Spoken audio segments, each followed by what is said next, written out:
दोस्तों आज से 4 से 5 साल पहले हर कंप्यूटर शॉप पर सबसे ज्यादा एंटीवायरस सेल होते थे। जब भी कोई कस्टमर एक पीसी असेंबल करवाने जाता था तो सबसे पहले वो यही कहता था कि मेरे पीसी के अंदर एंटीवायरस आप इंस्टॉलेशन करके देना।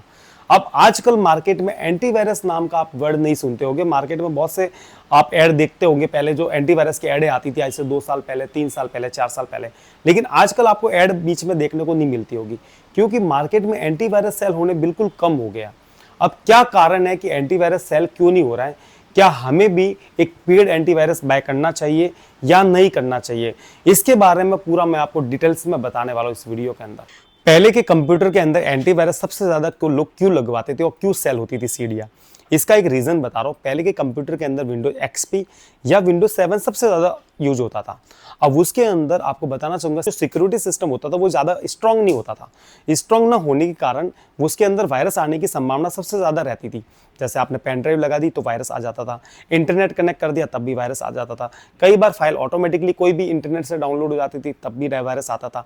तो बहुत सारे ऐसे कॉमन रीजन थे जिससे वायरस आता था। एक बात और बताना चाहूंगा, एक्सपी के अंदर और विंडोज 7 के अंदर इनबिल्ट जो वायरस एंटीवायरस जो आता था वो इतना स्ट्रांग नहीं होने के कारण वो प्रॉपर तरीके से उसको स्कैन नहीं कर पाता था, इसलिए सबसे ज्यादा उस टाइम एंटीवायरस की सीडियां सेल होती थी। ये एक मेन कारण है इसका। आजकल मार्केट के अंदर एंटीवायरस सेल होने क्यों कम हो गए उसका मेन रीजन बता रहा हूं। जब भी आप एक पीसी असेंबल करवाने जाते हो तो उसके अंदर विंडोज 10 या विंडोज 11 इंस्टॉलेशन करवाते हो। आपको बताना चाहूंगा विंडोज 10 या विंडोज 11 के अंदर माइक्रोसॉफ्ट डिफेंडर ऑलरेडी इनबिल्ड आता है जो रियल टाइम पर स्कैन करता है, वायरस को ब्लॉक करता है और जैसे इसको अपडेट करते हो तो उसके अंदर सिक्योरिटी सिस्टम भी इंप्रूव होती रहती है। इसी कारण से मार्केट के अंदर एंटीवायरस की सीडियां सेल होनी बंद हो गई है क्योंकि कंप्यूटर के अंदर वायरस आने की संभावना 99% हट जाती है। आपको बताना चाहूंगा अगर आप एक पीसी असेंबल करा रहे हो घर के लिए, ऑफिस के लिए, स्टडी के लिए, एडिटिंग के लिए, गेमिंग के लिए, तो पीसी के अंदर ऑलरेडी विंडोज 10 या विंडोज 11 तो हो गई, तो वो क्या करता है ऑटोमेटिकली स्कैन करता है, इसलिए हमें एंटीवायरस सीडी की जरूरत नहीं होती है।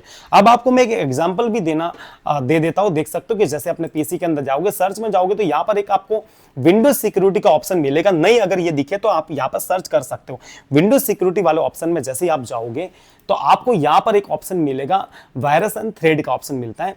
अब आपको बताना चाहूंगा जैसे ही अपने पीसी के साथ आप पेन ड्राइव लगाते हो या फिर आप एक ऐसे सॉफ्टवेयर डाउनलोड कर देते हो जो क्रैक सॉफ्टवेयर होते हैं, तो ये क्या करता है कि यहां से प्रोटेक्ट हिस्ट्री पर आप क्लिक करोगे तो ऑटोमेटिकली उसको ब्लॉक कर देगा। जैसे मैं आपको बताना भी चाहूंगा, जैसे आप इसके साथ लगाओगे कोई भी वायरस को होगा या क्रैक सॉफ्टवेयर होगे तो उसको यहां से ब्लॉक कर देगा। तो इसी कारण से इसके अंदर वायरस आने की संभावना न के बराबर रह जाती, इसलिए मार्केट के अंदर एंटीवायरस सेल होने कम हो गए। अब सबसे बड़ा सवाल यह होता है कि आजकल हमें एंटीवायरस लेना चाहिए या नहीं लेना चाहिए, मतलब बाय करना चाहिए या नहीं करना चाहिए, सबसे बड़ा सवाल रहेगा।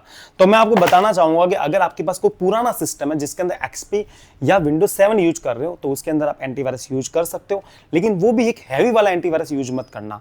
सस्ते से सस्ता एंटीवायरस आप ले लेना ताकि पीसी को स्लो ना बनाए। आपको बताना चाहूंगा अगर आप विंडोज 10 या विंडोज 11 यूज करते हो तो आपको एंटीवायरस की कोई जरूरत नहीं है, बात आपको ध्यान रखना। अगर अपने पीसी को शेयर करते हो, बहुत सारी पेन ड्राइव दिन में लग रही है, ऑफिस वर्क के लिए पीसी ले रहे हो, दिन में अलग अलग टाइप की पेन ड्राइव उसके अंदर लगा रहे हो, आपका पर्सनल कंप्यूटर नहीं है तो उसके अंदर एंटीवायरस 100% आप लगा देना। बच्चों की स्टडी के लिए ले रहे हो, आप कंप्यूटर क्लासेस के लिए ले रहे हो या ई मित्र के लिए ले रहे हो, सीएससी वर्क के लिए ले रहे हो, तो वहां पर आपके पास नई नई पेन ड्राइव आती रहेगी तो वहां एंटीवायरस की जरूरत पड़ेगी आपको। लेकिन अपने घर के लिए पीसी खरीद रहे हो, अपने पर्सनल यूज के लिए पीसी खरीद रहे हो, ऑफिस वर्क के लिए, स्टडी के लिए, एडिटिंग के लिए, गेमिंग के लिए, तो कोई भी आपको एंटीवायरस बाय करने की जरूरत नहीं है। आपको बताना चाहूंगा कि एंटीवायरस लगाने से भी पीसी कई बार स्लो हो जाता है। एंटीवायरस लगाने से पीसी कई बार पॉपअप मैसेज आपके सामने आते हैं तो स्लो कर लेता है। एंटीवायरस स्कैन करता है, ऑटो स्कैन करता है तब भी पीसी स्लो हो जाता है। तो इसीलिए एंटीवायरस फालतू का लगाने से अपने पीसी को स्लो मत बनाओ, तो ये बात आपको ध्यान रखना है।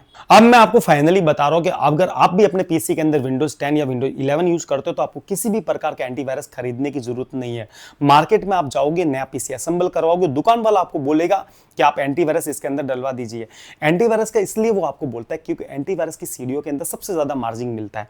ये सीडी मार्केट में मुझे 150 रुपए में मिलती है और मैं चाहूं तो इसको 500 रुपए में भी सेल कर सकता हूं। बहुत से दुकान वाले इसको 600, 500, 500 400 में सेल करते हैं, क्योंकि इसके अंदर 50% से भी ऊपर मार्जिन मिलता है।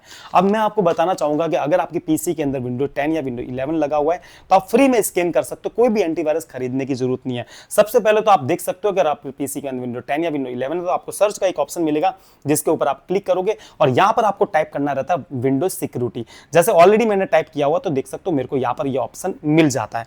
जैसे मैं इसके ऊपर आप क्लिक करूंगा तो मैं आपको आगे भी इसकी प्रोसेस बताना चाहूंगा। देख सकते हो इस तरह का इंटरफेस आपको देखने को मिलेगा। आपको क्लिक करना है वायरस एंड थ्रेड के ऑप्शन पर। देख सकते हो यहाँ पर ऑप्शन आपको मिल जाता है वायरस एंड थ्रेड वाला। जैसे इसके ऊपर क्लिक करोगे तो यहाँ पर एक ऑप्शन मिलेगा स्कैन ऑप्शन वाला। इसके ऊपर क्लिक करोगे तो यहाँ आपको बहुत सारे ऑप्शन मिल जाते हैं, क्योंकि स्कैन है, फुल स्कैन है, तो आपको हमेशा फुल स्कैन के ऊपर क्लिक करना है। जैसे आप फुल स्कैन पर क्लिक करोगे और यहां से आपको एक ऑप्शन स्कैन का मिल जाता है, इसके ऊपर आपको क्लिक करना रहेगा। तो यहां से जितनी भी आपकी फाइलें होगी वो ऑटोमेटिकली स्कैन होनी चालू हो जाएगी।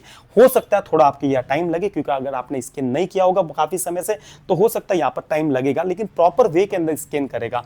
तो इसी प्रकार से आप भी अपने पीसी के अंदर फ्री में स्कैन कर सकते हो और एंटीवायरस आपको नहीं खरीदना, फालतू के पैसे आपको नहीं वेस्ट करना है। अगर दोस्तों आपको ये वीडियो अच्छा लगा हो तो मेरे चैनल को सब्सक्राइब कर देना और इस वीडियो को अपने दोस्तों को शेयर जरूर करना। Thank you.